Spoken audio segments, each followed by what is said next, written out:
C'est une étrange cabane qui se dresse désormais devant le Conseil général de la Moselle.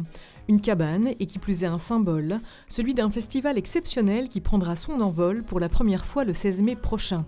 Car cette cabane en appellera très vite 57 autres, disséminées sur l'ensemble du territoire.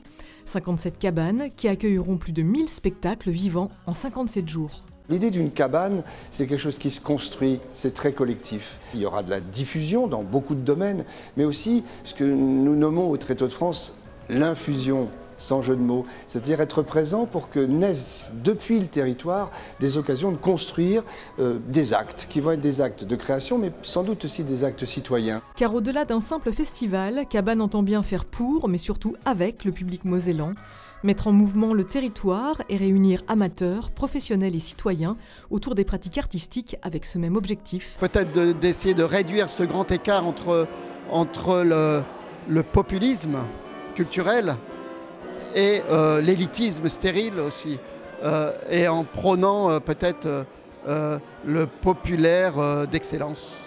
En 40 ans de musique, ben voilà, j'ai mis de côté des trésors extraordinaires et j'ai envie de les faire partager et de le partager avec les enfants surtout. 9 semaines de création et avec elles des stages, ateliers, rencontres, résidences et formations menées par des parrains d'envergure comme Robin Renucci, Didier Lockwood ou encore la jeune chanteuse Laurine Stoulig, enthousiasmée par ce projet d'envergure. Je vois comme un grand partage de ma passion.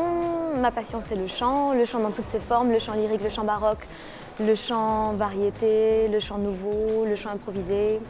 Tout ça, je vais partir à la rencontre de beaucoup de publics différents. Car la programmation de Cabane a de quoi séduire le plus grand nombre. Attendu dès le 16 mai, le théâtre équestre de Zingaro, la compagnie Carabosse ou encore celle des 7 doigts de la main. Des compagnies prestigieuses auxquelles se mêlent les grands noms lorrains comme les compagnies Osmosis, Roland Furieux ou Pardes Rimonim pour ne citer qu'elles. Théâtre, musique, danse et marionnettes, autant de spectacles qui pendant 57 jours vont faire vivre le 57. Il y aura là des cabanes en bois, des cabanes métalliques posées au pied du vieux fourneau du Cange, posées à côté de l'ancienne mine de charbon de Petite-Rosselle, mis à côté du musée d'art verrier de Meisenthal. C'est-à-dire qu'on raconte en même temps l'histoire au Mosellan, l'histoire de la Moselle. La cabane comme lieu de sérénité, mais aussi de rassemblement, de rencontres et d'échanges. Un festival grandiose qui vous donnera le droit de garder la tête dans les étoiles pour apprécier tous ces feux d'artifice.